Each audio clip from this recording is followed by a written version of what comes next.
All right, hey, welcome back. This is part 2 of the Chapter 7 video. And just as a reminder, in case you forgot, the software I'm using to make these videos cuts me off at 10 minutes. I can't make a video any longer than 10 minutes, so that's why I often stop right before that and then make a part 2 video. But anyway, here we go. We left off on this slide, which compared the differences between GDP and GNP.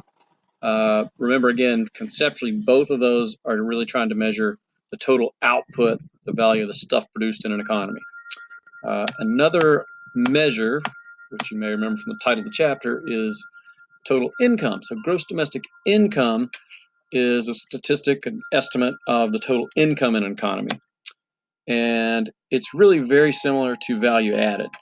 This is actually pretty much the same slide as we did for value added. So remember that the live Maine lobsterman, live Maine lobsterman catches live Maine lobster, sells them for $5,000. We assumed he makes an income of $5,000. Then he sells picked lobster meat to Maine Shellfish, who sells it to a restaurant for $8,000. They added $3,000 in value. So in other words, they earned $3,000 in income. So the value added is really just the income.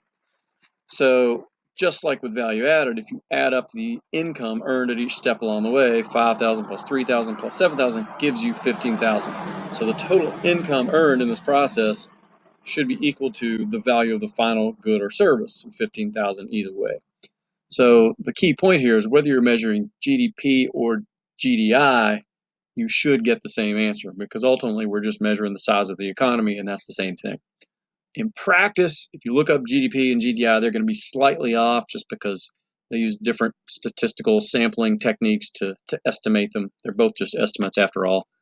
So they're a little bit off in practice, but in theory they are the same. So anyway, textbook definition there, GDI is the total income generated in an economy by the production of final goods and services during a particular period. So they basically just look at the various forms of income generated by different people who earn income. So there are the examples. You can read through them. I'm not going to explain those, but feel free to ask questions if you have them, but I think that's probably good enough. So back to GDP for a minute. We talked about this again in chapter 5, but I think it's worth going over again. And a reminder that this is one of the possible critical thinking paper topics. So a lot of people look at GDP as a measure of the well-being of a country or the people in a country. A country with a high GDP or high GDP per capita, you would think is a better place to live. And in some cases that's true, but in many cases it's not, at least not necessarily. So here's some of those conceptual problems. There are lots of economic goods, and I'm going to put that in quotation marks, things that goods and services that people buy and pay for or produce that don't get counted or get undercounted in GDP. So household production, cooking at home, growing a garden, fixing up your house yourself, having your friend come over and fix up your house. Those are all things that produce a valuable good, but maybe it never gets paid for, doesn't get counted in GDP. There are underground and illegal things, bartering, drugs, prostitution. Again, not saying they're necessarily good, but they are goods or services that people pay for that don't get counted in GDP just because they're illegal, they're under the table, we have no way of tracking them. Leisure time, more leisure is better, right? But we have no way of tracking that in GDP. If you take me, for example, take my job where I make a certain small salary, but I have 20 weeks off a year, a lot of leisure time. You could not get me to go to a job where I made exactly the same salary and had 2 weeks of vacation, right?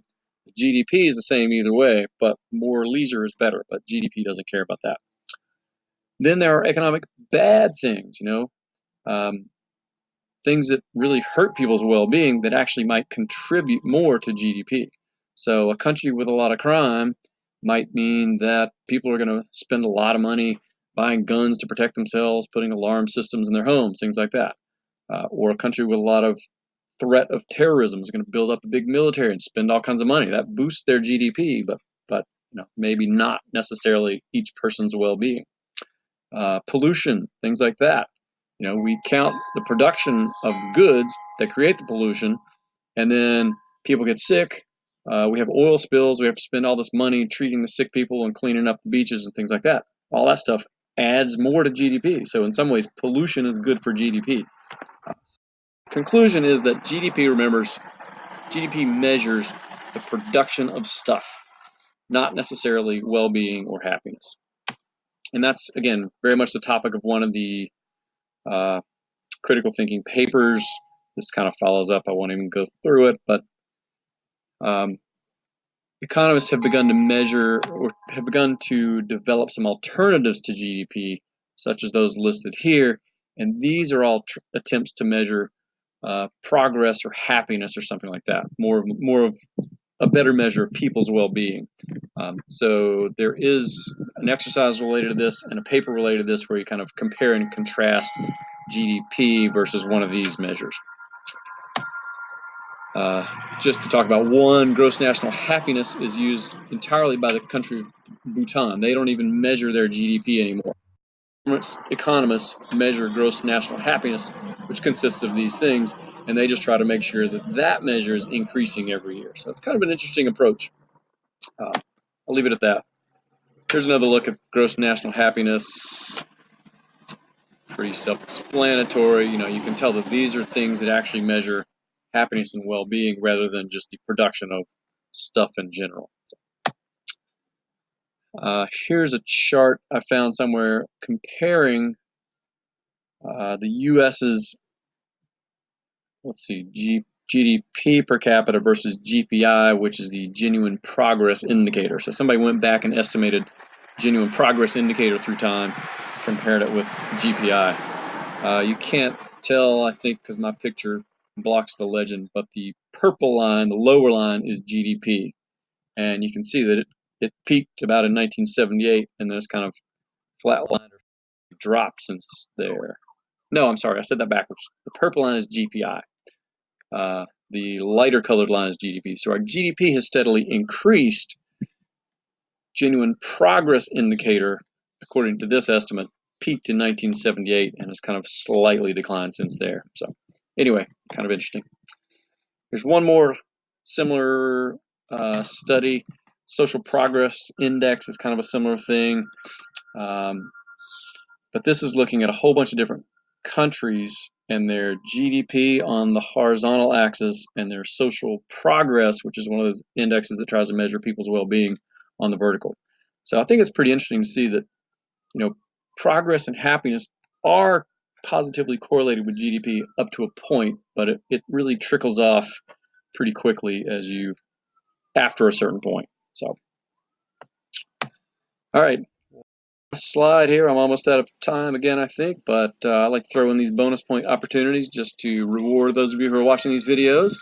So my wife's sister and kids are here visiting this week, so I will tell you where they live. They came from Atlanta, so they came up here to get out of the heat and enjoy some Maine weather.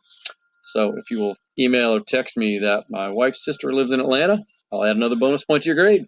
All right. Thanks for watching. See you in Chapter 8.